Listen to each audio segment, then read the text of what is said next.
दोस्तों, आज जो मैंने थोड़ा सा विचार बनाया है उसमें एक ग्रहों का असर, ग्रहों से असर से संबंधित कुछ सूत्र हैं, मुझे अच्छे लगे हैं तो मैंने एक बार अच्छी से नजर मारी है। इस पे थोड़ी सी चर्चा कर लेते हैं।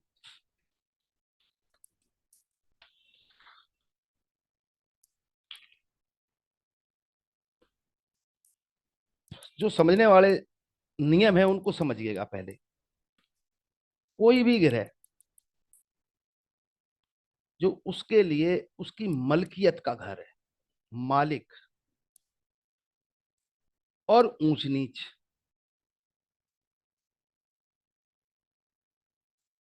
ये सब फिक्स है, निश्चिंत निश्चित है।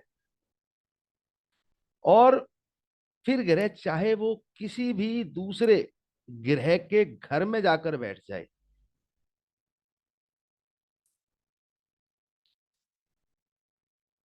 ग्रहों को एक प्रकार से लैंप, भाई टॉर्च ऐसे मान लीजिए। कोई भी ग्रह ले लीजिए, आप किसी भी ग्रह से संबंधित उसको एक लैंप मान लीजिए, या टॉर्च, कुछ भी कह सकते हैं। तो जिस ग्रह की भी म्याद जब खत्म हो जाती है तो समझ के मान के चलिए वो टॉर्च बंद हो गई, वो लैंप बुझ गया। और इसको समझने के लिए सिंपल सा लॉ है, जो ग्रहों की म्याद, असर म्याद का वक्त है।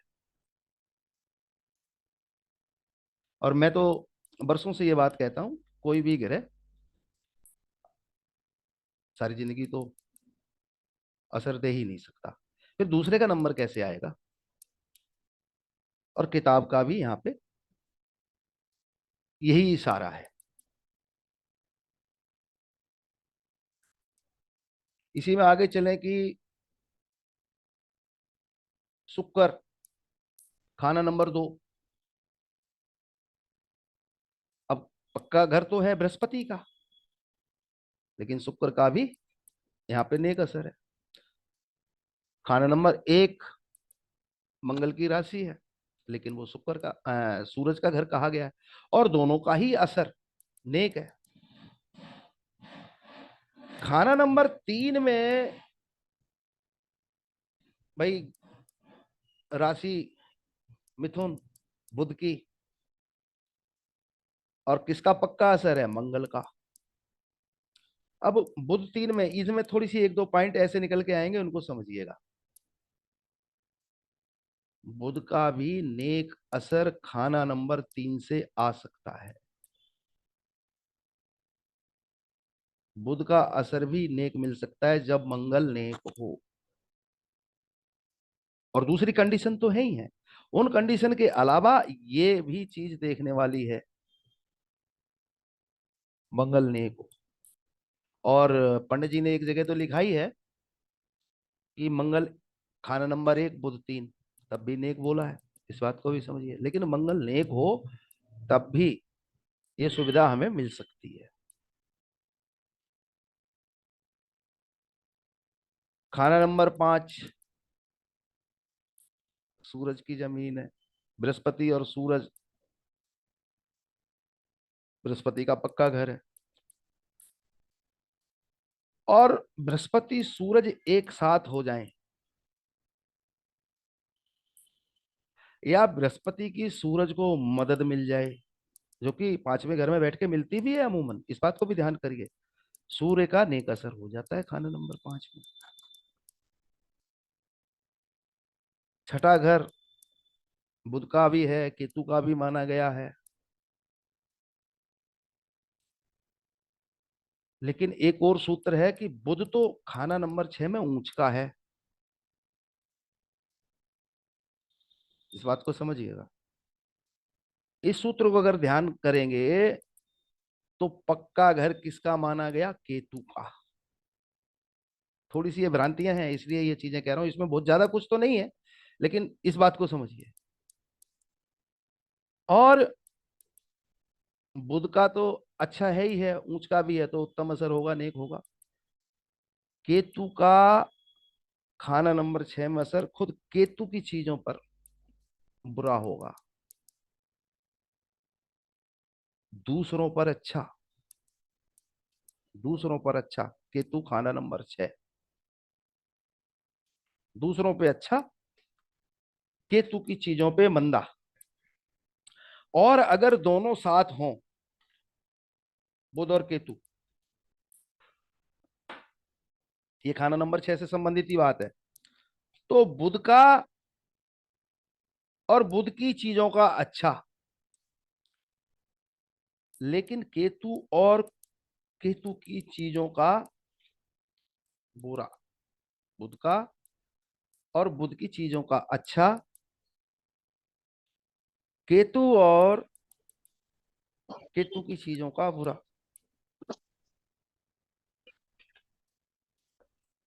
खाना नंबर 7 इसी प्रकार से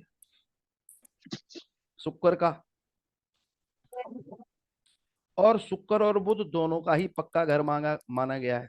शुक्र का तो है ही है, बुध ने अपने मित्र के घर में अपनी जगह बना ली, घर का गृह बन गया खाना नंबर 7 में। दोनों का अकेले अकेले भी अच्छा, दोनों इकट्ठे हो जाएं तब भी अच्छा, लेकिन लाल किताब सूत्रों में गहराई में जाएंगे तो वहां तो बहुत सारी हमेशा कंडीशन रही हैं, वो तो हमेशा ही लागू होंगी ही होंगी, उसमें तो कोई शक है ही नहीं। लेकिन थोड़ा सा भेद है, शुक्र का 7वें घर में शुक्र का नेक, और बुध का 7वें घर में जो असर है वो है बाकियों की मदद, जिसे पारस पत्थर बोला गया, पारसमणि या पारस पत्थर कुछ भी बोल सकते हैं। बुध खाना नंबर 7 में दूसरों के लिए बहुत अच्छा मददगार रहेगा। खाना नंबर 8 मंगल की राशि। मंगल शनि चंद्र तीनों का पक्का ग्रह। चंद्र बेशक नीच है, मंगल शनि चंद्र, लेकिन तीनों अलग अलग हो तो अच्छा, नहीं तो कोई भी दो या तीन तो मंदा। मंगल 8 में, बद की कंडीशन भी देखनी पड़ेगी। फिर 8 के, अब मैंने जो बोल दिया उसको ऐसे भी मत लीजिए भैया 8 कहाँ कहाँ से मिल सकता है। अब 8 को जब भी देखो तो एक बात ध्यान करो, 6 और 8 में, 6 और 8 दोनों घरों में घिरे हों और कोई भी एक घर मंदा हो जाए तो दोनों में ही बुराई उत्पन्न हो जाएगी। और क्योंकि अब ये 8 की बात हो रही है तो 8 का असर 2 फिर 6 और फिर 12 पे भी जाता है, तो इसलिए जैसे मैं कह रहा हूं उसके अलावा ये भी सब कैलकुलेट अपने दिमाग में रखिए कि 8 का संबंध 2 से, 6 से, 12 से,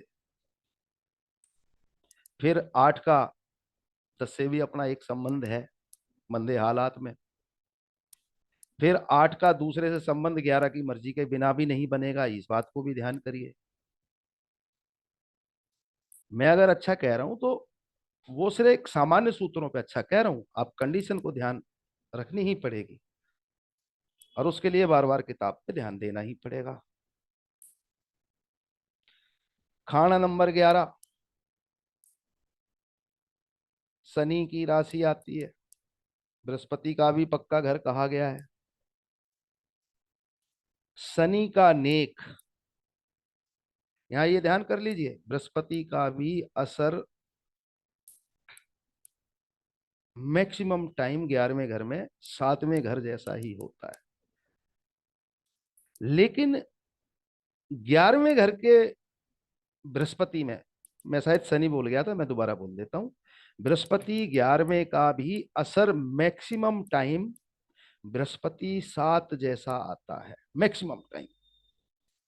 बृहस्पति 11वें घर की कंडीशन पे देखे बिना कभी भी, लेकिन हाँ बृहस्पति 11 में एक बात है कि व्यक्ति आध्यात्मिक धार्मिक रहे तो काफी सुधार हो जाएगा। बृहस्पति 11वें में भी मंदिर घर में ना बनाना ही हितकर होगा, इस बात को भी समझ लीजिए। मैक्सिमम टाइम बृहस्पति 11 वाले दुखी और परेशान ही पाए जाते हैं, सबसे बड़ा। और उसका एक कारण भी है, दूसरा कारण समझिएगा। खाना नंबर 11 का आंगन जो माना गया है, जो सहन बोला जाए, किताब में सेहन लिखा है, वो खाना नंबर 3 है। और 3 में जो राशि आती है, काल पुरुष कुंडली के अनुसार सोचेंगे तो वो बुध की है। ये सिद्धांत भी यहाँ काम करता है, इसको भी समझ लीजिए। शनि का खाना नंबर 11 में मैक्सिमम टाइम कुछ कंडीशन के अलावा अपना अच्छा असर ही होता है।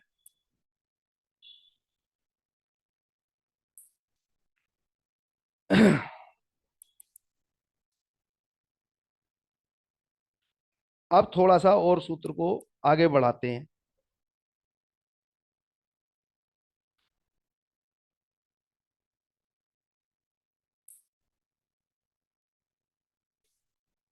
जब नेक ग्रह,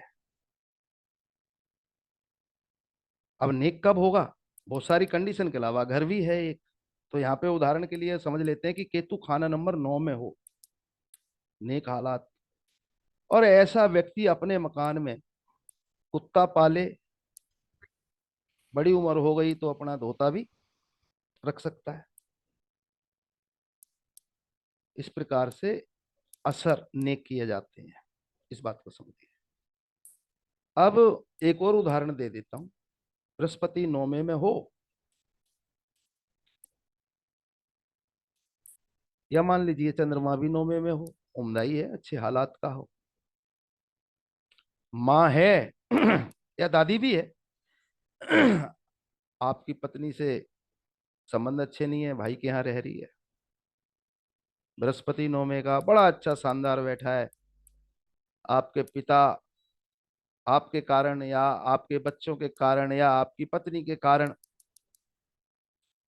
दूसरे भाई के यहाँ रह रहे हैं। और जब तक वो जिएंगे कहीं ना कहीं तो रहेंगे, क्योंकि अभी ये जो वृद्धाश्रम वाला कॉन्सेप्ट है, ये पूरे तरीके से समाज में फैला तो है नहीं, कुछ पढ़े लिखे लोगों में ज्यादा है। और अगर आपके यहाँ रह भी रहे हैं, आप और आपके बच्चे, आपकी पत्नी उनका मान सम्मान नहीं कर रहे हैं।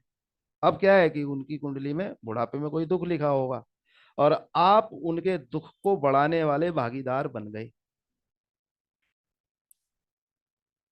इस बात को ध्यान करिए। इसलिए किसी भी ग्रह से संबंधित जीवित आसिया, जीवित व्यक्ति को तंग ना किया जाए, परेशान ना किया जाए।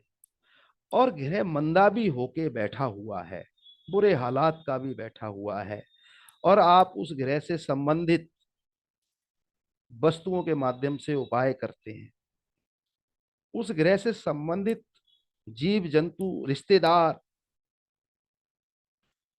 की पालना और सेवा करते हैं, तो मैं इसका खुद भुगत भोगी हूं। मैं आप लोगों को बता दूं, जीवन बहुत मधुर हो जाएगा। इसीलिए मैं बार बार कहता हूं कि लाल किताब जीना सिखाती है। मैं ये सब लगभग 2018-19 से कंटिन्यू बोलता हूं, क्योंकि जो सबसे बड़ी बात है, अच्छे ग्रह की चीजें घर में कायम होने पर उनका असर बढ़ जाएगा, नेक हो जाएगा। और मंदे ग्रहों की वस्तु घर में कायम होने पर, अब यहां मंदे ग्रहों पे जो मैं शब्द बोल रहा हूं इसको समझिएगा। मंदे ग्रहों से जो मतलब है, अब बहुत सारे लोग कहेंगे भैया कि मंदा है, टेबे में हो सकता है, 11वें में भी हो सकता है, 9वें में भी हो सकता है, 8वें में भी हो सकता है। कम उम्र बच्चा है तो नाना है ना। अब भाई नाना तो घर में आते जाते हैं ना, उनकी सेवा करो, उनके पांव हाथ लगा के आशीर्वाद ले लो। मंदे ग्रह की जीवित आसिया की पालना कीजिए, सेवा कीजिए। सूत्र को इस तरीके से समझिए। और मंदे ग्रह की निर्जीव वस्तुओं से उसका उपाय करिए। मंदे ग्रह के रिश्तेदारों से दूर नहीं होना है।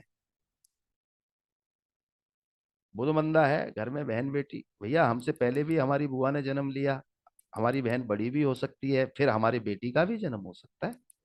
तो फिर उस ग्रह से संबंधित जो जीवित रिश्तेदार हैं उनकी पालना, उनकी सेवा, उनसे मधुर संबंध, ये ज्यादा बड़े स्तर पे काम करेंगे। यानी कि जीवित,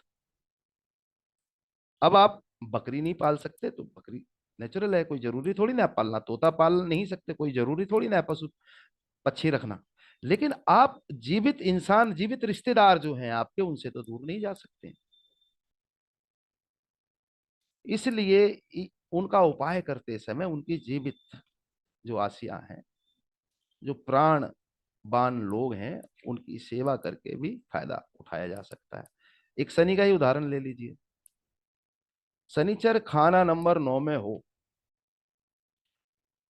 मैंने अक्सर देखा है कि उनके चाचाओं से किसी ना किसी कारण संबंध अच्छे नहीं रह पाते। ये उदाहरण दे रहा हूं मैं आपको।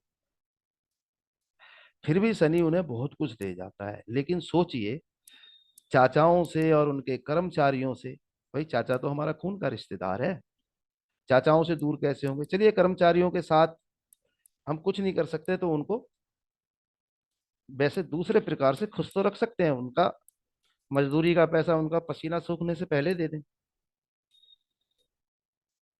इस प्रकार से जो हमारे रिश्तेदार नहीं भी है ना, उनकी भी पालना इस प्रकार से, उनकी भी खुशी इस प्रकार से बढ़ाई जा सकती है। इस सूत्र को इस तरीके से समझ लीजिए।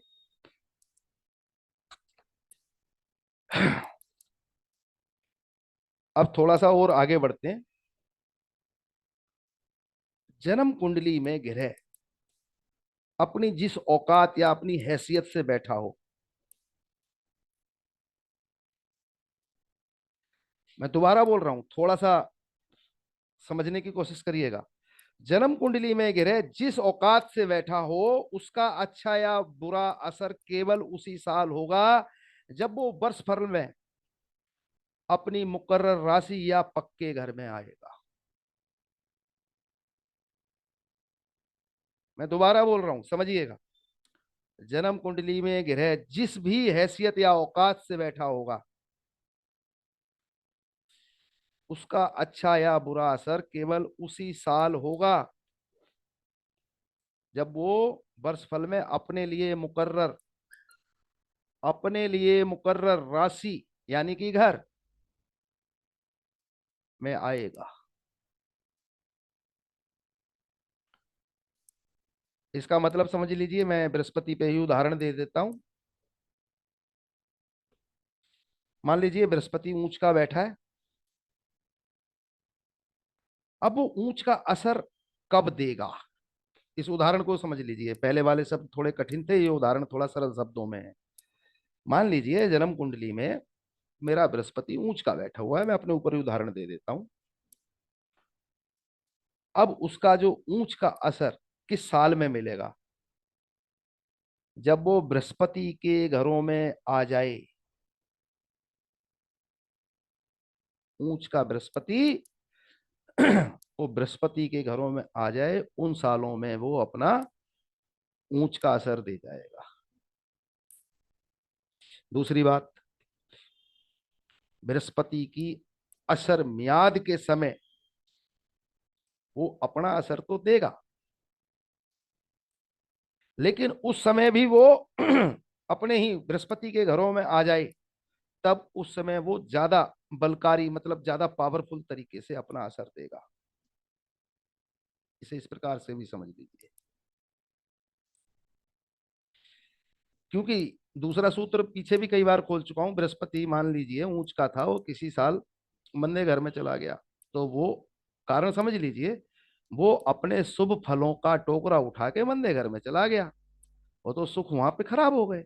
यही दूसरे शब्दों में यहाँ पे आज मैंने बोल दिया, बस इतना ही फर्क है, इस बात को समझ लीजिए। और सभी ग्रहों पे ये असूल इसी तरीके से लागू करके देखिए। अच्छा, धोखे के ग्रह का थोड़ा सा सूत्र समझिए। छोटे छोटे सूत्र हैं और ये सब नोट करने लायक है, ध्यान देने लायक। धोखे का ग्रह, धोखे का ग्रह अगर खाना नंबर 10 में आकर धोखा दे,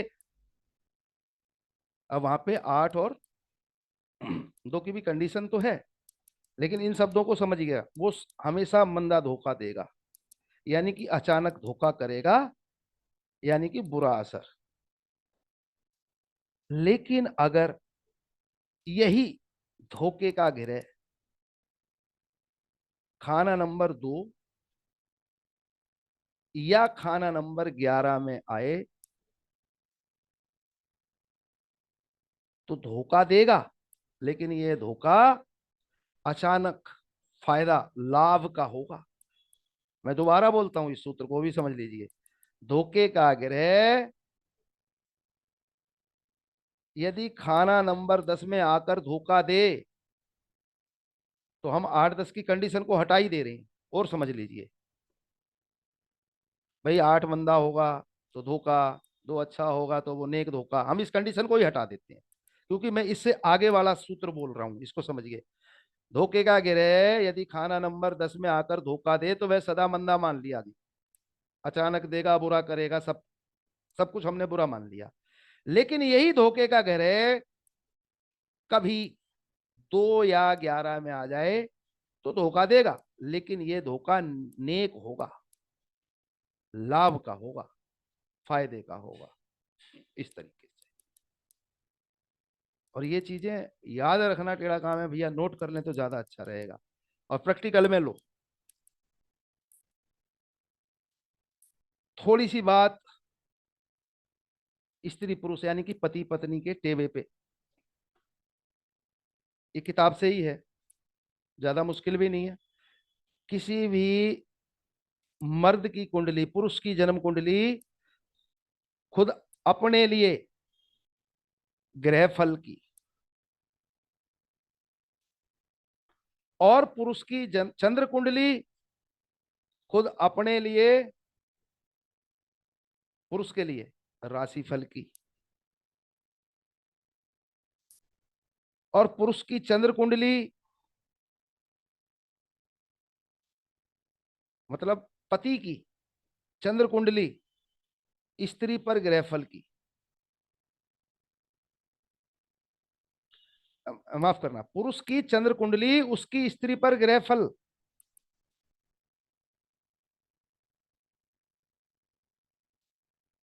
और पुरुष की जन्म कुंडली मतलब पति की जन्म कुंडली पत्नी पर राशि फल की, उलट पुलट है।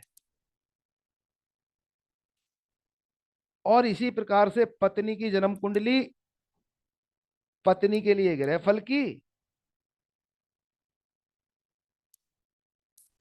पत्नी की जन्म कुंडली पत्नी के लिए ग्रह फल की, और पत्नी की जन्म कुंडली उसके पति के लिए आम असर देगी, आम असर। यानी कि जब अपनी जन्म कुंडली ना हो, वैसे तो इसका और बहुत जगह इस्तेमाल होता है, ध्यान आएगा तो वो भी बताऊंगा, कुछ चीजें बची हुई हैं। लेकिन अमूमन किसी व्यक्ति की जन्म कुंडली ना हो तो वो पत्नी की कुंडली से चंद्र कुंडली बना के अपने उपाय कर ले, तब भी फायदा होता है, और ये पूरी तरीके से जांचा परखा है। और किसी की पत्नी की कुंडली ना हो, पति की हो, तो पति भी ऐसा कर सकता है कि उसकी पत्नी उसकी चंद्र कुंडली के उपाय कर ले। मेरी मालकिन की जन्म कुंडली नहीं है, तो उसको मैं साल में एक आध उपाय अपनी चंद्र कुंडली से ही बता देता हूं, और उसको मैं खुद देख रहा हूं कि उसे लाभ मिलता है। अब देखिएगा थोड़ा सा और सूत्र, इसमें थोड़ा सा कठिन सा सूत्र। पत्नी की चंद्र कुंडली उसके पुरुष के लिए नेक नजारा दिखा देगी राशिफल की, इस बात को समझिए। बाकी इसमें दाएं हाथ और बाएं हाथ का भी बहुत कुछ है।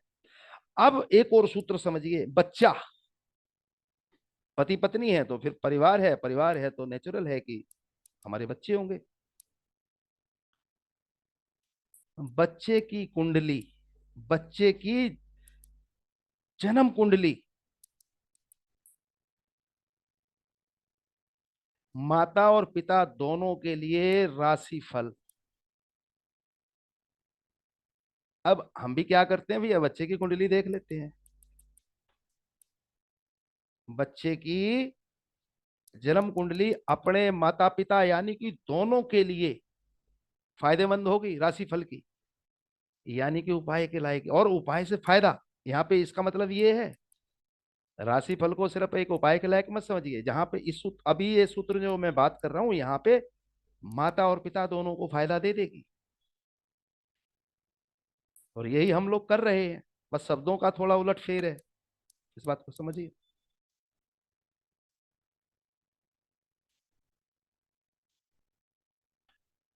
एक और सूत्र, छोटे छोटे सूत्र हैं, काफी ज्यादा सूत्र खोलने की कोशिश करूंगा और फिर कुछ घरों पे भी बोलूंगा। कोई भी ग्रह अपने खाने में जो उसका असर होता है वो देता है, लेकिन कुंडली वाला यानी कि व्यक्ति यानी कि जातक जिसकी कुंडली है, वो उसके असर को बदल भी देता है। यानी कि उस ग्रह की जो प्रकृति है उसको हम अपने द्वारा किए हुए कुछ कर्मों से उस ग्रह की तासीर, नेक थी तो मंदी या मंदी थी तो नेक कर देते हैं। इसके एक दो उदाहरण, और क्योंकि इन उदाहरणों में थोड़ा सा, ये सब आपको पता है जो अब मैं बोलूंगा, लेकिन उनमें थोड़ा थोड़ा बदलाव है, विस्तार के साथ समझने में आसानी होगी। समझिएगा, खाना नंबर 4 में राहु पाप न करने की कसम उठाए हुए है, इस बात को समझिए। किसी वर्षफल में राहु खाना नंबर 4 में आया और टेवे वाला राहु का कोई काम करे, सावधानियां थोड़ी सी ज्यादा बता रहा हूं इसलिए ये सूत्र खोला है। ऐसा व्यक्ति राहु का कोई काम करे, राहु का सामान घर में लाए, स्थापित कर ले, छत की तोड़फोड़ करे, पुराने मकान की छत को तोड़कर नई छत डाले, तो राहु अपना इस खाने के लिए, खाना नंबर 4 के लिए जो उसकी प्रकृति है वो छोड़ देगा और झगड़े झंझट। अब राहु खाना नंबर 4 चंद्रमा के घर में पैसे की आई चलाई पे सबसे बड़ा बुरा असर देता है। सबसे बड़ी समस्या राहु 4 में छेड़ा गया तो पैसे पे सबसे बड़ी झंझट आती है, चिंता, उलझन, गलत फैसले, ये सब राहु की शरारतें हैं। बिजली का सामान, इलेक्ट्रॉनिक मशीनें, कोयले की बोरी, टॉयलेट में कोई काम कराना, शिफ्ट कराना, या किसी राहु मंदे या मंगल बद के व्यक्ति के साथ कोई काम काज कर लिया जाए,